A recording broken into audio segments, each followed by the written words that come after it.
What's up, guys? It's your man, Donovan Sharpe, and welcome to this special Saturday evening edition of TSR Live, your daily dose of red pill truth, wisdom, and awareness. We, of course, as always, are presented by Gorilla Mind Rush, the #1 non-habit-forming energy and focus supplement on the planet. If you want to get a lot done without the crash, Gorilla Mind Rush is what you need. Go to Patreon. Go to DonovanSharpe.com/Gorilla Mind Rush to get your hands on a bottle or two. You'll be supporting the stream, the show, as well as your dreams. Okay, let's get right to it. My guest is a man I've probably known longer than anybody else in the manosphere. We used to write together on Return of Kings. Dude, Troy was always one of the guys that I looked up to in Return of Kings, and now we actually do similar things. Of course, I'm talking about Troy Francis. Troy, how's it going, man? It's all good, man. It's all good. Really good to be here, mate. And it's great to see you. Absolutely. Let's talk a little bit about the glory days on King. Dude, I remember, man, back in, I would say like probably 2004, late 2013 to about mid 2015. That was the golden age of Return of Kings. This is when we were getting worldwide recognition. Roosh was public enemy #1. We had girls flooding our inboxes. I mean, what are your thoughts about that, man? It was amazing, wasn't it? It was an amazing period. And it's sort of like, it's kind of weird, like looking back, and obviously everything that's happened since, the issues that Roosh has had, and then the direction that he's taken. But mate, at the time, it was just awesome. And, you know, I don't know about you, but I felt very lucky to be a part of that. But it was, I mean, it was an awesome time, and it was just like, I took it really seriously. It was like every week, right? I'm gonna write an article every week, and it was like, it's got to be good, because you knew that audience, they were going to take it seriously, they were going to take it apart, and yeah, it was an amazing period for sure. And then I don't know, it started to things started to go downhill a little bit. There was a lot more trolls in there. There was a lot more people, sort of like anti-game type people were coming on board and everything, and then, you know, sadly, like a lot of these things, it kind of wound up. But mate, for a few years there, it was just awesome. It was amazing. We were the Return of Kings. We were the gold standard. Yourself, Winston Smith, Tooth Moses, Aviator, me, Athlon. I mean, we were the stars. And a lot of people who are probably watching me for the very first time or just found my content, Return of Kings is where I got my very first start. Return of Kings is where I had my first red pill start, and fortunately for me, I've been able to parlay that into something very, very successful. But my thing is, on Return of Kings, things sort of took a turn for the worst after Roosh attempted to organize that worldwide meetup back in February of 15. That was started, then Discuss banned us. And that's when all of the trolls came in. It was kind of a perfect storm, because at that point, the red pill subreddit was being taken over by a lot of the black pill guys, a lot of the whiny crybabies, a lot of the alt writers, and things just kind of eroded from there. And then Roosh finally just decided to pull the plug. Yeah, exactly. I mean, like, what I liked about it at first was it was really, really positive. It was really positive advice for guys. It was game, but it was fitness, it was lifestyle, it was all of these different things. And it was really awesome for a long time. And then it just, like you say, there was this perfect storm, and it started, unfortunately, to go downhill a bit. But there's guys like Kyle Trouble. He was a writer on there, wasn't he? He's doing well now. Quintus Curtius, that dude who's on Twitter. I mean, there was loads of great guys who were involved with it. And I mean, it was amazing. And, you know, I'll always be grateful to Roosh, really, for giving me that opportunity. No, listen, I agree. I think that a lot of my success can be attributed to Roosh, in that he's the guy that has taken all of the arrows. He took all of the arrows up front so that guys like you and I can sort of rise through the ranks. If there was no Roosh, then I don't know. Like, I mean, listen, I've had 2 channels taken down. I've been deplatformed plenty of times. I think Roosh probably kind of quelled that a little bit. Like, he was the guy that everyone was after. And now that things have sort of died down in terms of their hatred towards him, of course, he is now an Orthodox Christian, I believe. But I will be forever grateful to Roosh for giving me my shot on Return of Kings. That's where it all started for me, man.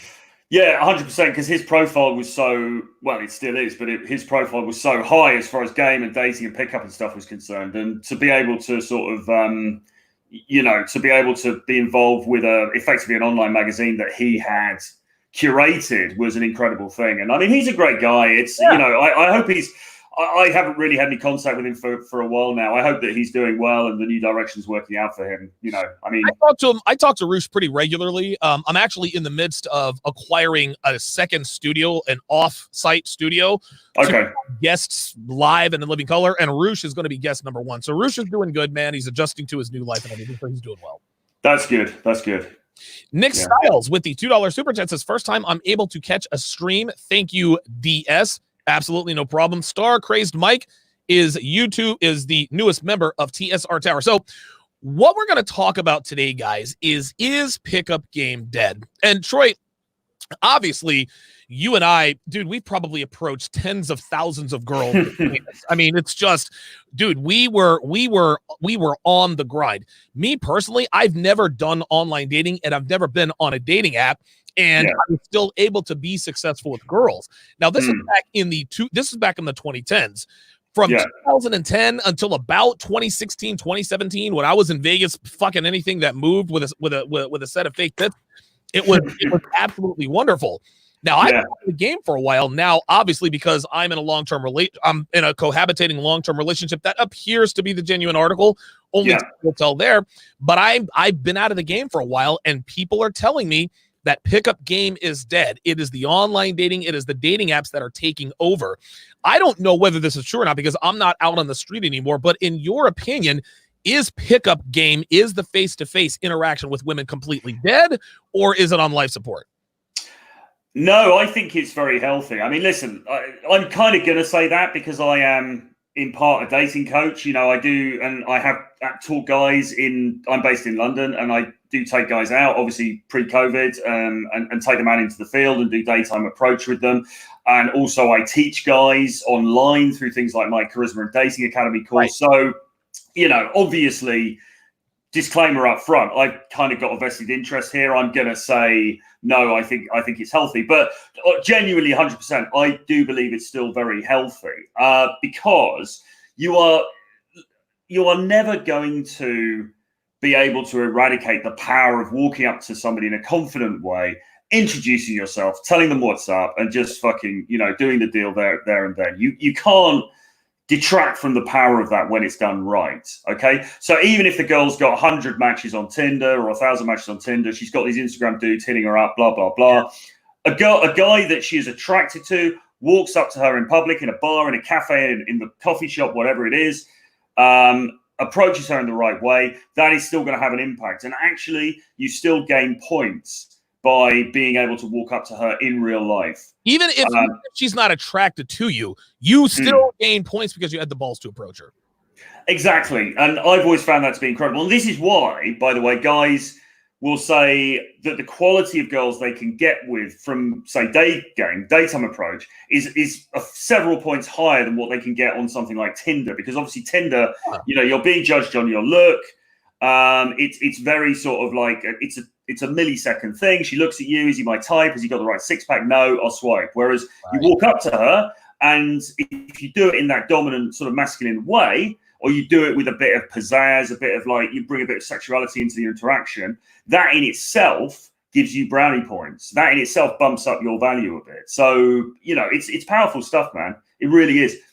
To me, there is no substitute. And I'm going to tell, and listen, you and I, we have felt this many, many times.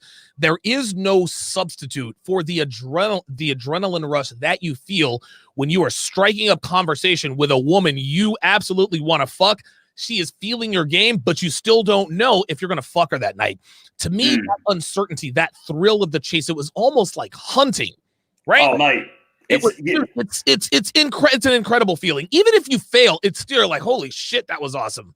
Yeah, mate, 100%. And listen, I mean, I have to say as well, full disclosure, I'm seeing somebody, so I've been less in the field in the recent past than I have in the past. But I mean, like you said, I mean, I've done like easily over 10,000 approaches in my lifetime. I've been on thousands of dates. I've been with hundreds of girls. You know, it's been crazy, right? And when you are in the thick of it, when you're out there just bang, bang, bang, you know, approach after approach after approach, it becomes like addictive, right? And actually as well, it boosts your testosterone. I believe, and don't quote me on this, but I believe there is some scientific research to suggest that just interacting with cute, nubile young women boosts a guy's testosterone. And so it becomes like this virtuous cycle because you're getting pumped up on doing all this, you know, interacting with these women. Yes. Your testosterone is being spiked. And then that's having a knock-on effect when you approach the next time. So and then it's like it's a massive buzz. And this is why some dudes find it almost addictive, you know? Man, I'm telling you, dude. And it's weird. You get to a point whether you are successful or whether you fail, you have to keep going. Like, dude, yeah. I'll do 40 approaches in 3 hours. I'll get shot down every single time. But there were 5 interactions in there where I started to get a little bit of reciprocation. That's what keeps you going. You're like, okay, I'm 0 for 40, but I'm going to tell you what, for every no that I get, that brings me that much closer to a yes. I can't, unless you've actually done this, I cannot describe the feeling. And it's a feeling you get whether you are successful or not. And then there's even more of an adrenaline rush if she actually shows up to the meetup, because now you're like, okay, I definitely want to fuck this girl. I think she wants to fuck me. That there's that coquettish game of tug of war. You cannot replace that with an online dating app. You just can't do it. You can't do it. Although, listen, the other thing I would say just quickly is that I don't personally rule out dating apps at all. I think that guys, I have this idea called holistic game, right? Okay. And basically what I mean by that is that guys should be using all avenues available to them to bring new girls into their pipeline. Yes. And one of them is dating apps, because sure, you know, like loads of girls are on them. It's just the reality of life. So you might as well have Hinge, Bumble, Tinder, whatever it is, going in the background. Do a bit of swiping if you like. That's absolutely fine. But don't make it your main thing. Don't make it your sole thing, because you should also be doing a bit of daytime approach. And if you can, a bit of nighttime approach, or at least a bit of like lounge bar sort of approach, you know, evening approach as well. Yes. Because those 3 venues are very different. You've got online, you've got daytime, and then you've got nighttime. And you might as well be doing a bit of all of them to bring as many leads as you can into your pipeline. And then you're just going to end up converting more at the end of the day. Troy, I could not agree more. I actually call this diversifying your pussy portfolio. Exactly. You and I think exactly the same way. Yeah. There's one that I would like to add, and not everybody can do this. And it's sort of and I've listened, my guys know that I've talked about this before. I say it's got to be 33, 33, 33. 33% of the girls that you source should come from online dating and dating apps. 33% of the girls you source should be from pickup game, whether it's day game, night game, whatever the case may be. Another 33%, and tell me your thoughts on this to tell me what you think. I call it activity game, and here's what I mean. Sign up for a cooking class, a dance class, a bowling league, a softball league, volunteer. What you're doing is you're engaging in activities where you know women are going to be, so that you have the appearance of just going out and talking to women. Why is this guy? So if you're volunteering at a soup kitchen and you start chatting up a girl, she's not going to think, well, why is this guy talking to me? Well, he's talking to me because we're at a soup kitchen volunteering. If you're at a bowling league, why is this guy talking to me? Because we're having beers, we're bowling strikes, and we're having a good time. Yeah. I think that, and something else that activity game does is it builds on each other, right? So let's say you're at bowling league and you're talking to a girl. Oh, so I was at my salsa class the other night. And she thinks, man, this guy does salsa class. He's in a bowling league and he does a cooking class. This guy seems very, very interesting. You absolutely can source girls with activity game. What are your thoughts on that? Yeah, I could go along with that, actually, because the one thing that I didn't mention, and it sort of covers the same sort of ground, is what you might call social circle game. Oh, there you go. Which of course is and you know, classically, that might be to say you've got a group of friends or a group of like acquaintances or people you hang with, and then you end up pulling one of those girls. And you know, when you think about it, actually most like normies, that's kind of how they meet, isn't it? Right. They meet through their social circle. So like doing an activity is sort of like an extension of your social circle, isn't it? Because if you start working in the soup kitchen, you're there every Friday night, then that sort of becomes like an extension of your social circle. But yeah, I agree, because that makes the approaching, that makes it warmer, right? Because she's had an opportunity to see your personality a bit. She can see that you're not a lunatic, you know, you're a decent guy. But hopefully she's also had an opportunity to sort of see a bit of your personality in action and stuff. So it's a warm contact. It's not just going in cold. So yeah, I think that's absolutely bang on, because, you know, all the rest of them are like cold approaches. So if you've got a bit of a warmer approach Yes. Possibility in there. That's all to the good. And I've actually done this, right?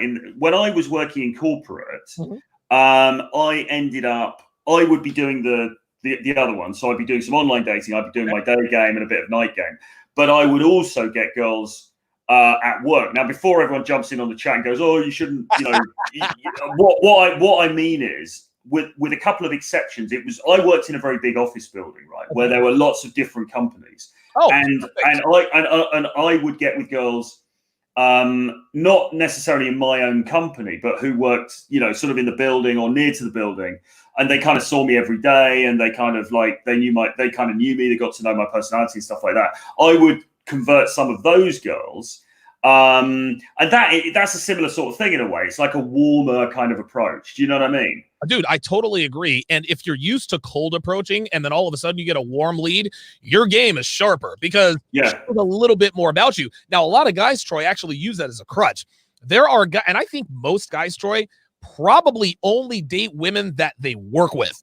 There are a lot of guys that date women that they only work with, maybe go to church with. Some guys only have social circle game because they just don't have the balls to walk up to a woman who has no idea who he is. Hi, I'm Donovan. That is incredibly, incredibly difficult. So what are your thoughts to the guy that says, listen, Troy, it's just incredibly difficult to just do cold approach. Girls they're blowing you out all the time. They've got all these options. Why should I do day or night game if it's so hard? Well, because it gives you a competitive advantage, right? Because the truth of the matter is, if you remember, Donovan, a few years ago, ever since we've been in this space, and before that, people have been saying, "Oh, game's over," blah blah blah, and there's a variety of reasons why. One of the reasons is when the game first came out and people were doing mystery method, guys were like, "Oh, girls are just gonna know what you're doing; they're gonna get wise to it, so you're gonna get blown out." Then, as the dating apps started to come in, they were saying, "Oh no, the dating apps are just gonna blow it all out of the water and everything." And it hasn't really happened because, as I say, you can't just eradicate face-to-face attraction. That's just always going to be there, right? Listen, Matt you just said what you said. Matt Erickson with the $2 super chat says door-to-door sales will never die. I agree with you 100%, Troy. Even if a man says, I'm never going to do day or night game again, if you see a woman that you are sexually attracted to, something in you tells you to approach her. Yeah, exactly. And listen, a girl's on Tinder, she's on Hinge, she's on Pure, she's on every single bloody dating app out there. If an attractive guy crosses her path and comes and talks to her in an attractive way, is she going to tone him down because he wasn't on Tinder? Fuck no. She's probably, girls actually like that. They say, "Oh, it was so refreshing to meet somebody and he wasn't on one of these apps and he wasn't like one of these time wasters on Bumble or whatever." Do you know what I mean? So and because fewer people are doing it now, because I think we've got a new generation coming in who are just online only, and that's just the way that they're conditioned to do dating. If you have got the chutzpah to just walk up and build that connection face to face, that actually makes you stand out from the crowd more. Absolutely. And as I say, you get those extra brownie points that you don't get on dating apps. Now, of course, dating apps, you can pimp your profile. You can improve your profile. That's what the guys taught in Pandemic Pickup. Myron and John taught in Pandemic Pickup. How to improve your presence on the dating app. And of course, you can do that. But the point is, face to face, if you do it right, you are getting those extra points on top of your physique, on top of your look, because your personality comes into play. And that's something that can be quite hard to bring across just in your pictures on the dating app. Listen, all they have on a dating app is what you look like. But when you approach it face to face, she sees a lot more. Starcrazy Mike with the $5 Canadian. So thanks, Donovan, for continuing to provide needed content for men. Between you and the manosphere, my force-fed inner beta is crippled, and I love it. Very good comment there. Crash 816 with the $10 super chat. This is an interesting question. He wants to know, what do you say to the critique that pickup artists today run the risk of false allegations from women who have next day regret sex? What are your thoughts on that? Well, somebody had a question like this in Body Language Mastery the other day. Actually, we were talking about this very issue. For a start, that happens much less than you might think if you're online in the manosphere the whole time, or if you're just reading Twitter and you're reading about all this kind of stuff. I mean, the reality is that stuff doesn't happen as frequently as we think. It does happen, but the reason that these big cases get blown up so much is because they're relatively unusual. Right. Having said that, of course, that is a risk, but it's kind of a risk anyway. I mean, it's a risk for the dude who goes to the bar. It's a risk for the guy who's never watched this channel or heard of the Rational Male or anything else, and goes to the bar or goes out in Vegas and pulls a girl and then wakes up the next day. It's a risk for him. It's a risk if you're using the dating apps. It's a risk if you met her in church. I mean, like if that is a risk, it's a risk in any scenario. So it's not just like pickup artists who are singled out for it, right? So I just think that you've just got to be sensible. You know, you've got to, for a start, don't do anything wrong. I mean, that's the first thing. Right. You know, keep your side of the street clean. Secondly, you know, if she appears to be a head case and she's really off her, you know, drunk or, you know, off her head on some substances or whatever, leave well alone.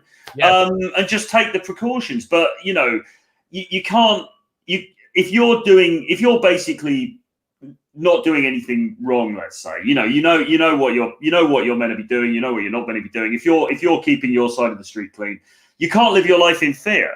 You know, it's like, I mean, you know, there are risks to anything. So right. Nothing ventured, nothing gained. Listen, the one of the most simple and effective ways to avoid the dreaded false rape accusation is one simple step: the day after text. Let's say you take a girl home, you fuck her, she goes home, you go home, whatever, you guys are both drunk, whatever. Then the very next day, you need to send her a text message. Hey, I had a great time with you last night. We should do it again. Even if you have no intention of hanging out with her again, send that to her. Dude, 11 times out of 10, she'll say, yeah, it was great. I had fun. We should definitely do it again sometime. Yeah. That eliminates that regret. Well, it doesn't eliminate it right there, right? So if she has that regret sex, the only reason why girls have regret sex is if a guy used them for sex and then he doesn't call or he doesn't text, right? That's where a lot of the false rape accusations come in. But the morning after text, right then and there, exonerates you almost immediately. So listen, if you have a one-night stand with a girl, no matter what, always send that morning after text, because as soon as she confirms that the sex was consensual, there is no case. Girls only have regret sex when they fucked a guy they think they had no business fucking, but also when, like, the high value guy completely ignores her.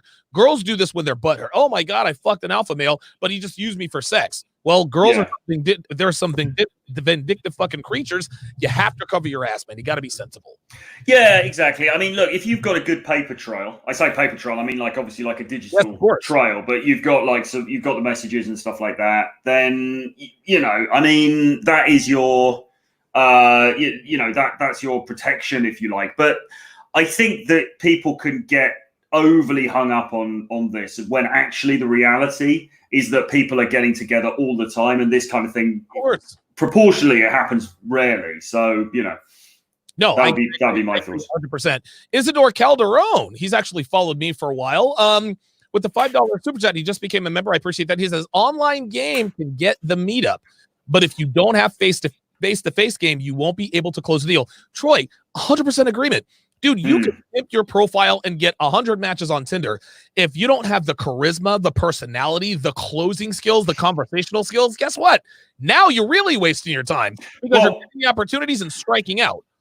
Well, yeah. One of the things about day game, for example, is that guys sometimes say day game is very inefficient because you have to go out and speak to 100 girls and then maybe you'll only get, you know, 1 in 10, you know, whatever it is. Do you know what I mean? The numbers are very low. Okay.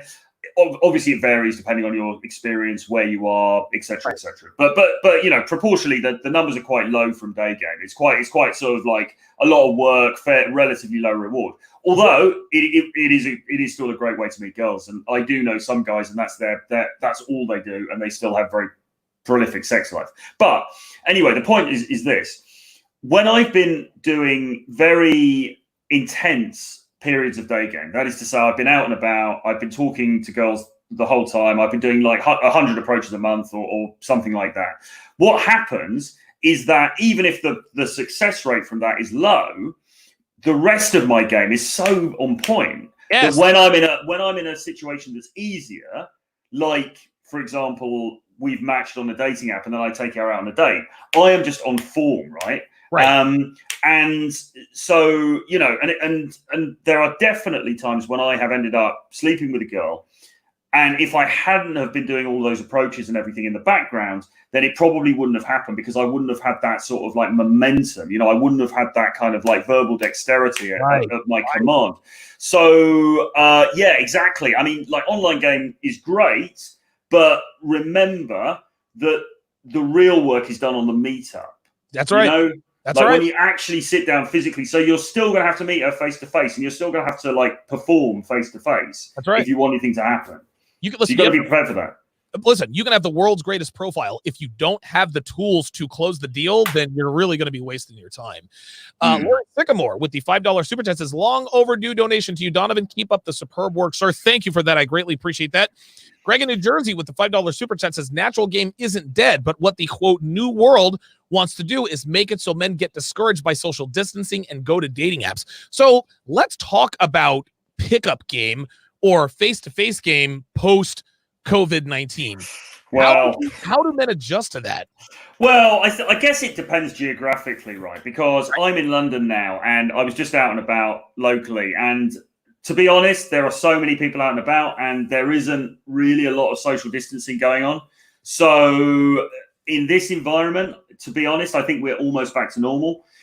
And I can't see, I mean, listen, if you walk through the streets in the centre of London and you approach like 10 women, then maybe a few of them, maybe 3, are going to be very, very COVID like sensitive, and they're going to like jump back and like, oh my God, you know.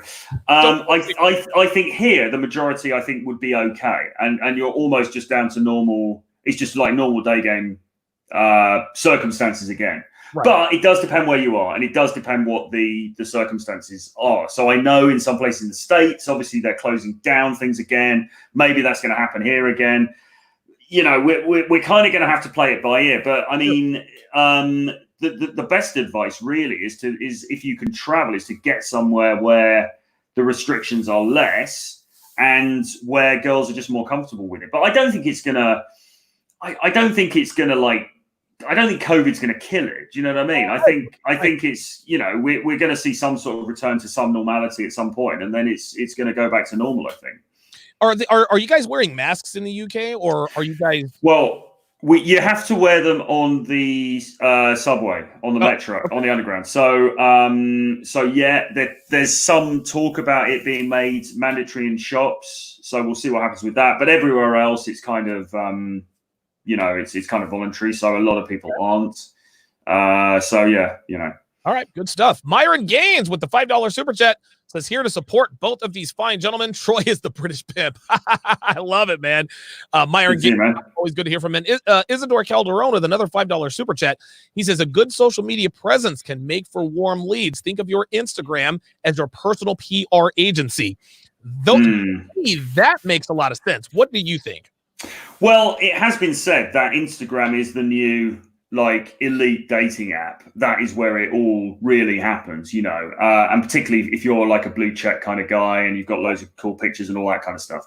But yeah, I think 100%. I think Instagram, because the other thing is as well, a lot of the time you can get a girl's phone number, but you can also get her Instagram, and sometimes it's kind of easier to get her Instagram. And of course, it does, you know, and it used to be the case with game that it was thought to be sort of inferior to get her Facebook or her Instagram. But in my experience, it doesn't really matter that much, because you can still direct message her, and if she wants to be in contact, she'll be in contact. You know, she'll respond and everything else. So you know, so that being the case, if you get her Instagram, obviously then she's going to have a quick look at yours, and the better it is, the better position that's going to put you in. So for sure, I think Instagram does help.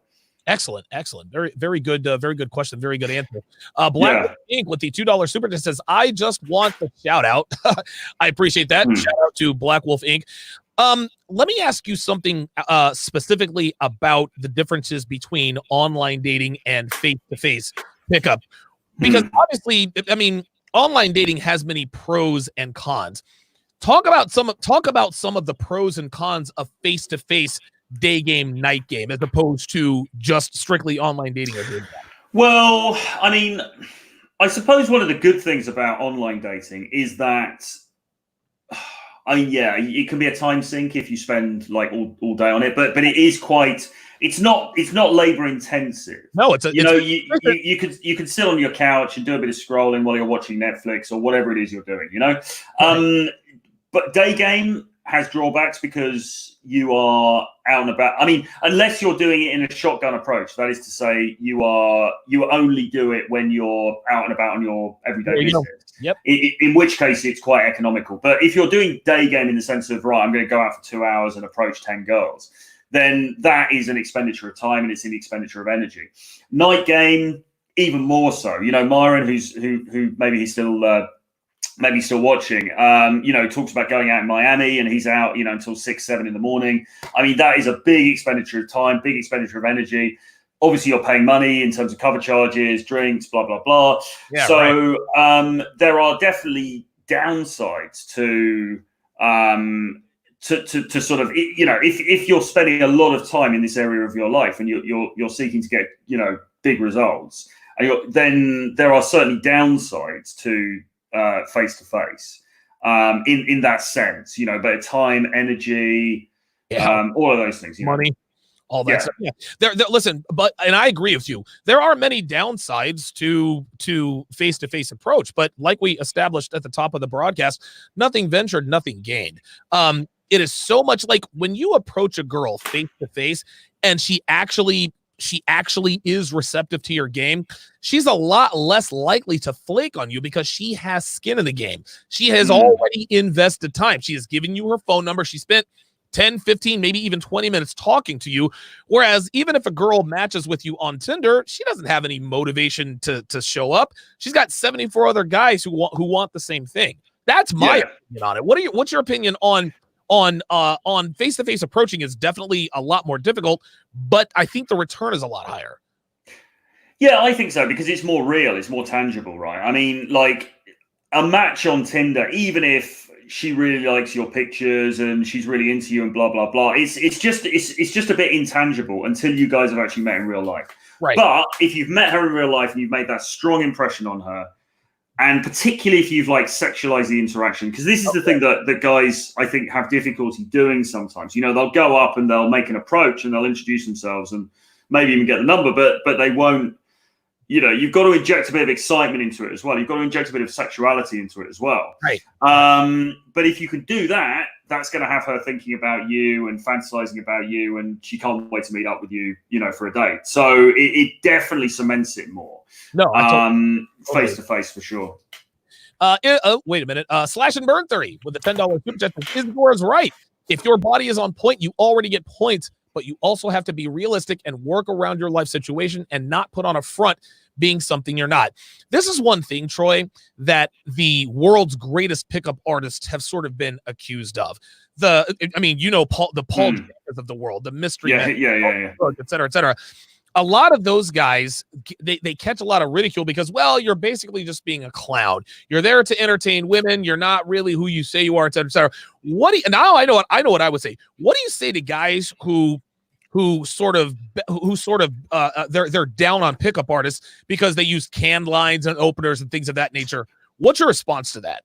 Well, I don't use canned. I mean, for a start, I think the term pickup artist is kind of outmoded now, and it's like, and people do have that association with wearing a furry hat and boots and all that kind of shit. And I mean, all of that went out in 2004 or 5, if it was ever really much of a thing outside of LA, outside of Mystery's brain, I don't use canned lines. I never recommend that people use canned material or anything like that. I think game really is just another way of expressing.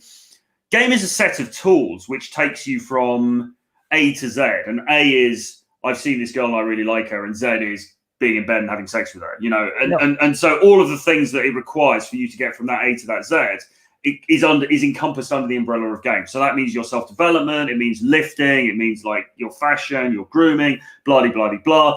But fundamentally, it just means presenting yourself in the most attractive light possible to women that you are interested in, okay? It means being confident, it means being dominant, it means being socially adept, it means having verbal dexterity, storytelling, all of these things. It doesn't mean just regurgitating some line that you learned from somebody's YouTube video the night before. Right. Listen, just to finish, so the whole thing about like, oh, you know, these guys are misrepresenting, they're not being themselves. I teach the absolute opposite. I say to guys, no, you absolutely should be yourself, but just you should be yourself with the volume dialed up on certain aspects of yourself. That's it, you know. Well said. Well said. The greatest pickup line in the history of pickup lines is simply putting out your hand, looking a girl in the eye, and saying, "Hi, I'm Donovan." That right then and there, that lets her know that you are looking to have an interaction with her that has nothing to do with being her friend. You're not going to, and again, a lot of times you get blown out from the start, but if she is receptive to that quote unquote pickup line, listen, she knows your name, she knows you're confident, just putting your hand out, "Hi, I'm Donovan." You know, good, like a good, strong voice, strong eye contact. That right there, 9 times out of 10 is enough to draw her in. So wait a minute, this guy is just coming out of nowhere, introducing himself to me.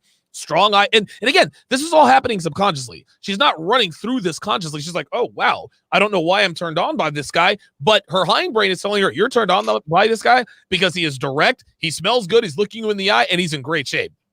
Yeah, exactly. I mean, the other thing about game is that I think it's really just a framework to get you from the introduction to the close. And the close is either a phone number or her Instagram, if you're not going to be able to continue things on that occasion, or it's potentially having sex with her, right? Right. But it's and you need to know the structure of how that happens. Okay. And there's a very simple structure. You can break it down into about 5 different elements, you know, introduction, vibing, stacking, vibing, flirtation, and then a bit of comfort, and then the close, you know.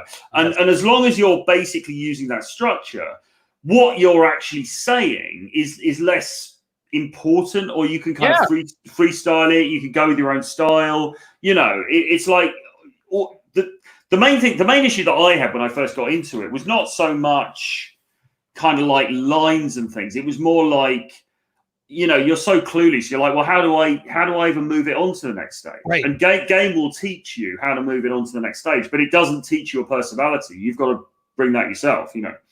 Listen, that takes experience. And girls like guys that are interesting. They like guys that tell interesting stories.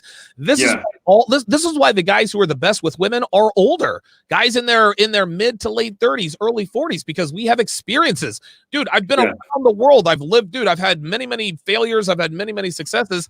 And we're just more seasoned that way, man. Like, we've been around longer, so we're just more interesting as a natural byproduct of us being older. Yeah, exactly. And, you know, somebody said in the chat, $1 million mouthpiece is important. And I think your ability to tell stories and ability to be interesting is really, really key. The worst thing that you can do is to walk up to her and say, hey, I just saw you. I think you're really cute. Oh. And then it stops. And then she's like, oh, okay, thanks. See you later. And then she walks off. You know, you've got to be able to fucking keep it going. And in order to keep it going, you've got to have stuff to say, right? So that is definitely something that you can practice. And obviously, the more experiences you've had, the richer a life you've had, the more you're going to be able to bring to the party. Excellent. Starcraze Mike with another $5 Canadian says, in Canada, everybody is taking COVID pretty seriously. With clubs shut down and bars requiring masks, any ideas for the, quote, ideal hunting ground? That's an interesting question. It is. I mean, look, like what I was saying earlier, I was talking about London. I've been in Berlin recently as well. Berlin is pretty open. So maybe I've been quite fortunate in terms of the, you know, some of the places.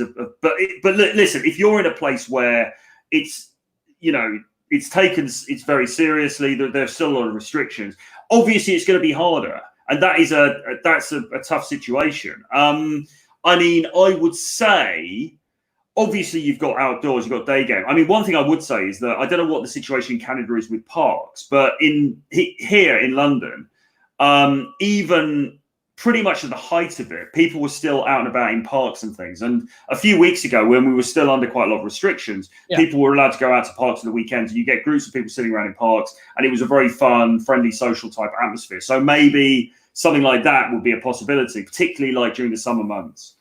Wow, very good. Good answer, man. That's a really good answer, because again, I've been out of the game for a while, so I would not know how to answer that question. $10 super chat says, I ain't been in the game in 8+ years, but I find this topic fascinating. Even though I ain't checking, they check for me. Chicks still respond to in-person game. Guys just got to make moves and take risks. Troy, that's what this is in a nutshell, man. And here's the thing. Well, he's had Latimore, man. He's a boss. Of course. He's gonna get the chicks responding to him in person. Dude, his fists are as big as my head, man. Chicks like that kind of stuff, man. Yeah. But guys got to understand you got to put your balls on the line because girls, listen, even though she might not be feeling your game, she thinks more highly of you now than she did then. Am I wrong?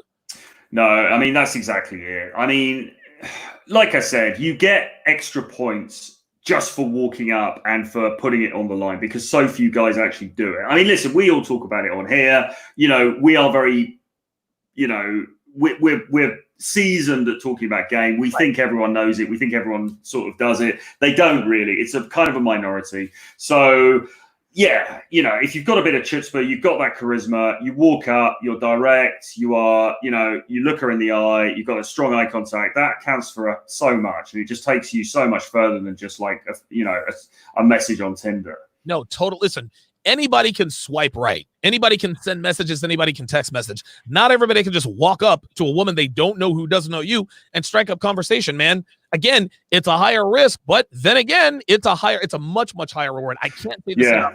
Nothing ventured, nothing gained, man. Bottom line. With the $10. Oh, I'm sorry. Go ahead. No, I was just going to agree and agree and amplify. 100%. And it's also, I just think it's a fantastic thing. I think being able to socialize, being able to go out, actually talk to real human beings, create that spark in real life. It's just part of the joy of life, man. Do you know what I mean? Like you were saying at the beginning, it becomes, even if you're getting rejected, there's still something amazing about it, you know? And it will build you up. It will build up your momentum, your self-respect, your kind of like the fire within you will grow. And the more you do it, regardless of whether you're getting rejections or whatever, because like you were saying, Donovan, even sometimes you get 10 rejections in a row, but it's not 10 like uniform rejections. Usually there's a couple in there where they've smiled, they've laughed, they've had a little bit of a laugh and a joke. You know that there's a little bit of interest there. And then they've said, no, I've actually engaged, or I've got, whatever. And those little things, that will spur you on. And then in time, you'll start to see results coming through. Excellent. Wait a minute. Did I skip one? Hang on a second. Oh, no. King Taurus with the $10 super chat says, I finally got a chance to catch one of my favorite YouTube content creators live. Shout out to you, Mr. Sharpe. Keep up the good work. I appreciate that, King Taurus. El Borracho says, never give a girl free attention to make her earn it. Troy, we see it all the time. I'm not on social media anymore, but we see it all the time on social media. Girl posts a picture of her cleavage, or hey, just got a new shirt or new earrings, and guys are all in her comments being as thirsty as I don't know what. Why is it the girls on Instagram, they post a picture of like their arse, in like a bikini shot and stuff, and then they underneath they have to sort of like justify it by they put this really like philosophical, they put like some Nietzsche quotation or some really philosophical thing about like life and the universe and everything, and it's just like, no, it's a picture of your butt. What are you talking about? But I mean, yeah, exactly. I mean, Myron Gaines is very big on this. No free attention. That's right. I think where guys get hung up on this though is then guys will say, well, yeah, so you shouldn't be approaching girls because that's free attention. You shouldn't be giving her that free attention. That I would disagree with, because as a guy, it's your job to initiate. You should be out there making things happen, right? So you've got to do that. What you don't have to do is simp, okay? And there is a difference between those things. So, you don't want to be the guy who's on Instagram posting all the emojis under her picture and all that kind of stuff. You don't want to be playing the guitar under her window like, oh my God, you're so amazing. Oh my God. But approaching, that's cool. You're the one who's got to go out there and make things happen, because she is not going to make it happen. You've got to go and do that. So women, listen, in the dating game, we play the active role, women play the passive role, because they can't. Women don't have to hit on guys. They don't. We as men, we have to hit on girls. That's the way it's supposed to be. Because if let's say a girl proposes to a man and he says yes, okay, they get married. In the back of the woman's mind, she's going to be like, well, did he say yes because he wanted to, or because he actually wanted to marry me? This is why women don't want to do the choosing. They want to be chosen. That's the difference. If a woman doesn't think you've chosen her, you're not going to get anywhere with her.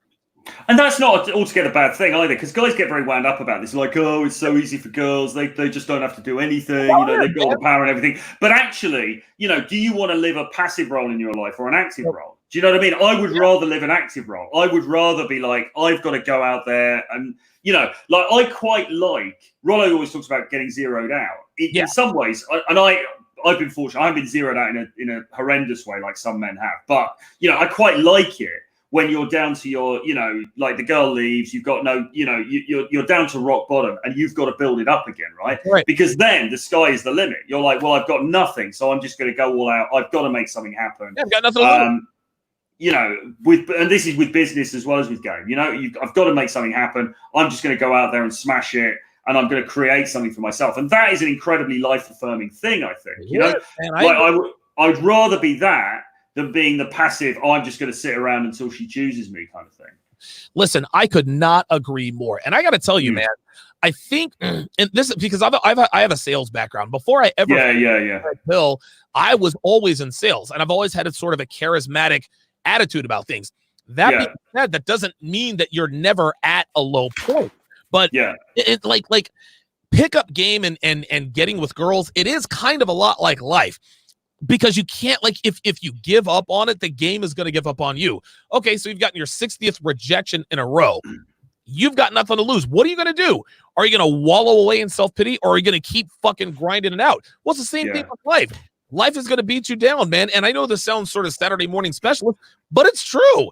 If you absolutely cannot just fold your tent and go away, because girls are not going to approach you. They never have, and they never will. You are the one that has to go out and make it happen. Well, this is where the black pill guys come in, isn't it? And they will basically say, well, just don't do anything because the game is rigged against you. You can't do anything about it unless you're 6'6" and you've got like this jawline and, et cetera, et cetera, et cetera. So you might as well just give up. And my response to that is like, well, I mean, some of the stuff they're kind of right about in a way. I mean, yes, the dating marketplace can be very, very harsh. It is a jungle out there.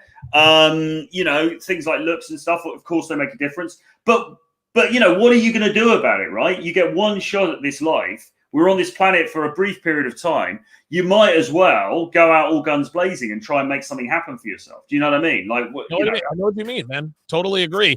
Name withheld with the $5 super chat says, I can't do day game because most of the girls I encounter are 4s and 5s. I live in a regular bugly town. My advice is to move. What is your advice to someone who lives in a town where there aren't? I mean. For a start, is that really true? Right. I mean, it might be true, there's no attractive women at all in the town. But listen, I mean, in the end, it's like Paul Janker said. People would say to him, well, and obviously his success with day game was all in New York City, and guys would get in touch with him from small towns and things and say, what do I do? And he'd say, well, in the end, you've kind of got to move because, you've got to go where the market is. You've got to go where the women are. So, but maybe if there's a city near you, if there's a bigger town near you, maybe, do some day trips, go over there or something. Airbnb, go to Vegas for a weekend. I mean, there's, but you've got to go where the market is in the end. I agree. You got to go to the girls, man. And listen, I've actually advised guys on this. There was one guy, I think he lived maybe 20 miles from New York City. He's like, dude, the town I live in, there's no pretty girls. And the guy had money. I said, dude, what you need to do, get an Airbnb every other weekend, just for the weekend. Go out and run day and night game in New York City. Bring the girl back to your place. And I mean, like, you don't have to, just like you said, you got to go to where the girls are. And there'll be guys that say, well, I'm not going to go to where the girls are. That's perfectly fine. That's your prerogative. That just means you don't want to have sex with hot women bad enough. If you do, then you do what's necessary. Yeah, you've got to do whatever it takes, in life. And this is the thing as well. I think that my successes in dating have been, I probably punched above my weight, to be honest, over the years with the different girls that I've dated and and all the rest of it. And I think that the reason that happened was because I wanted it. It's the old thing, like, it's like what they say on the X Factor, do you want it enough, kind of thing. And if you really fucking want it, then you can make it happen for yourself. But part of making it happen is maybe moving cities. It's maybe moving. It's maybe even moving countries. You know, and guys will say, "Well, you know, that's too much effort to go for." But it's like, well, do you want it, or do you want it or not? You know, like you know, and anyway, things like that can be fun. You can have amazing life experiences. You know, it's not just about girls. So listen, my life changed when I moved to Las Vegas. Like it's just like the first 32 years of my life, I did things a certain way. I decided on a whim on a Saturday night. I saw a one-way ticket to Las Vegas for $84. My friend had been on me about it for months and months and months. Best decision I ever made in my life. And one of the reasons is because I had more confidence with girls, but I had so many bites at the apple because there were girls literally everywhere. The reason why I fucked more girls than the average man is because they were all around me all the time.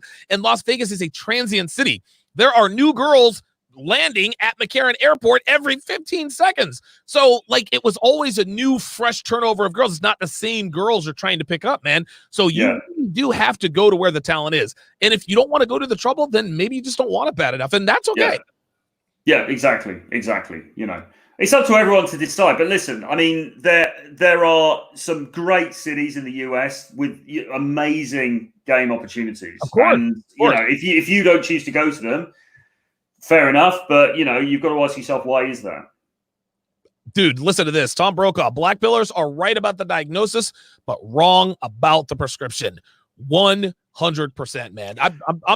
I'm not into giving up on the and listen, I understand why some men have just checked out of the dating market and want nothing to do. I understand it. It's not something I would do, but I'm not going to sit here. I'm not going to pass judgment on these guys just because of the risks that are involved. But doing that is not something I will ever endorse. Yeah, exactly. I mean, I suppose there's obviously this distinction here between MGTOW and black pill, isn't there? Although maybe there's a you know, I'm not quite sure how those two groups intersect, but I mean, the black pill guy, I think MGTOW ostensibly is more like it's all the dating market is rubbish, so I'm going to voluntarily pull myself out of it and I'm going to concentrate on other things instead, which is kind of fair enough. The black pill is more like you've got, you know, I'm nihilistic. You know, everything is completely unfair if you don't look in a nihilistic. I've never thought about that, but you're right, dude. Yeah. If you don't look a certain way, then you're not going to get any action. If you're not Chad, then you're never going to get laid. So just give up, right? And there's no positivity in the message. And listen, I mean, you know, like in some ways, I agree with the nihilism. I mean, I've been accused of like nihilism by people on Twitter and all this kind of stuff for some of the things that I've said. But the difference is, I fundamentally just think, well, yeah, in many ways, you know, life is unfair. Things don't always go your way. It's not the nice guy who wins. Do you know what I mean? There's all of these things. But, you know, what are you going to do about that? And the black pill dudes, it seems to me, say, well, don't do anything because you can't just sit in your room. And what I say is you might as well go out fighting. Do you know what I mean? Yeah. You might as well keep spinning the roulette wheel because you never know what's going to happen. Dude, real talk. Okay, so so we're rounding third and heading for home. And guys, be sure to subscribe to Troy's YouTube channel. I put the links in the description. Troy, you have written 11 or 12 books. I remember when we first met, you had written only one, and now you have a whole library of books. Where can the people go to find all of your books? Well, if you follow me on YouTube, Donovan put the link in the chat. But I mean, if you just type Troy Francis into YouTube, you'll find my channel. On all of my videos, if you look in the description, there is a link to a collection of books called Renegade Dating Blueprint. It's only $39. It's worth $250. It's only $39.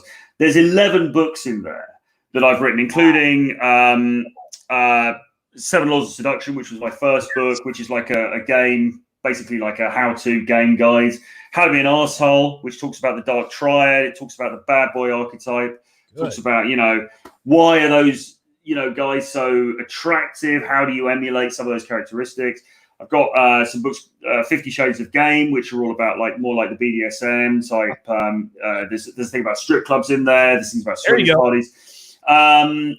Still in the Game, which is about doing game as you get into, you know, your late 30s, 40s, and so on. So there's loads of material in there. And then I've got a new collection called Renegade Dating Domination, which is in 2 volumes, and it's all of the old articles from Return of Kings, and also some of the best articles that I've published on my own website as well. And those aren't available anymore because Return of Kings, if you don't know, Roosh took down a lot of the old game content because obviously change the direction. So and if you want to read some of those articles, they're all in Renegade Dating Domination. So excellent. Yeah, check them out, guys. Troy's done a lot of good work.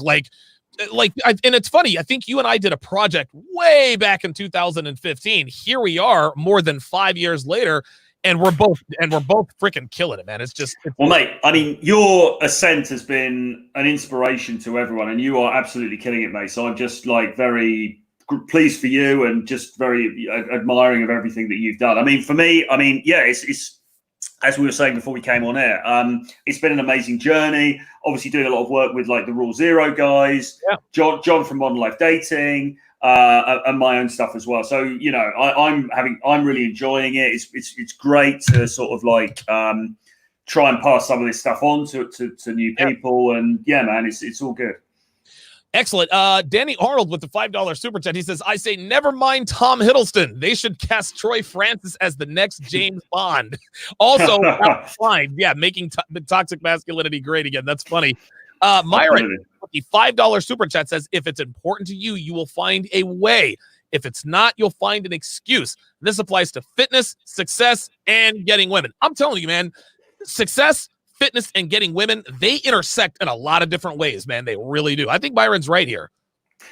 Yes, it is. And in the end, it comes down to if you want it enough or not, which is a little bit glib, but I think there's a reality to that. I think most things in life, if you really want it, you can get it one way or another. Right.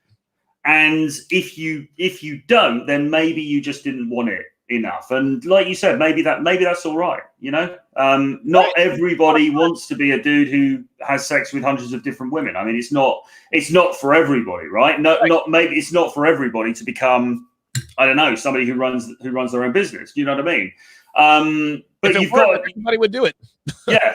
You've got to think about your priorities and then think, okay, so because listen, here's the other thing, right? And it's the old. This is a bit cliche, but it's absolutely true. If somebody held a gun to your head, could you do it? Yeah, you probably could. If somebody held a gun to your head and said, all right, I want you to by the end of the week, I want you to get a girl. I think John always gives it a month actually, so he's a bit more generous. Like in a month's time, you've got to get laid in this brand new city where you don't know anybody, and if you don't, I'm going to shoot you. Could you do it? Yes, you could. So you got to think about it like that. Very good question here by Larasinal 94. He actually asked one earlier, and it sort of goes with this $3 super chat. The first question he asked is, how do you find the discipline to write your books all the way through? And then he says, what is your strategy for effective writing? Those are two very good questions.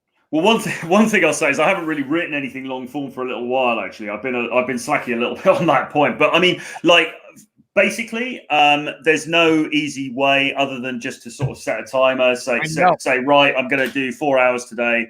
I'm going to try and do X number of words per hour, and just set yourself down and slog through it. The other thing to do is to get through the first draft as quickly as you can, because the first draft is the hardest. So just smash out the first draft. It doesn't matter if it's not very good. Because you can correct it later. Having said that, I've just recently got an app called Dragon Everywhere, which is a dictation. Sorry, Dragon Anywhere, which is a dictation app, and I'm going to experiment with that for this new thing that I'm doing. It was actually recommended to me by another guy who's a writer on Twitter. Oh shit! What does it do? And well, you talk into it, and it takes down your dictation. So I'm going to try it for the first draft of this new thing that I'm doing, because like I say, the difficult bit really is doing the first draft. So what I'm going to try is just speaking the first draft, getting it all down, and then correcting it. And I'm going to see how that goes, because this dude, he writes fiction. He's nothing to do with game or anything like that. Sure. But he's saying he writes something ridiculous. Like he writes a book every couple of weeks. And the way that he does it is he uses dictation software, Dragon. So he does like about 10,000 words a day. So wow, holy shit, man. So I'm going to try that. So I'll report back and let people know how it goes. But I've got high hopes for it, because like I say, the first thing you need to do is get all the words out on paper, and then you can tidy it up afterwards. The tidying up is easier and it's a bit more enjoyable actually than getting it all out in the first place. So I'm going to try this and see how it goes. Excellent, man. Wow, good answer. I didn't even know that. Geeky Anomaly, this will be the last question here. He says, Black Pill is the manifestation of the denial of personal responsibility that plagues younger millennials. A man owns everything, his wins and his losses. Agree or disagree? Yeah, absolutely, mate. I mean, I think you've got to take some kind of responsibility in life, and it's not really good enough, in my view, just to sit back and say, well, I wasn't born 6'5", so I'm just going to give up, because that's just not like. And I think that these Black Pill guys kind of get off on it a little bit. I think it becomes like a pity party where they all sit around and go, "Oh, poor me." Or in fact, it's more than that. It's almost like I'm so special because I'm uniquely different because and it's sort of like that. That's one way to go. But to be honest, given that you've only got a very short time on this planet, instead of doing that, I'd say it's more profitable just to be like, listen, I'm going to find another way. I'm going to hack the system. I'm going to find the shortcuts, because there are ways to get what you want.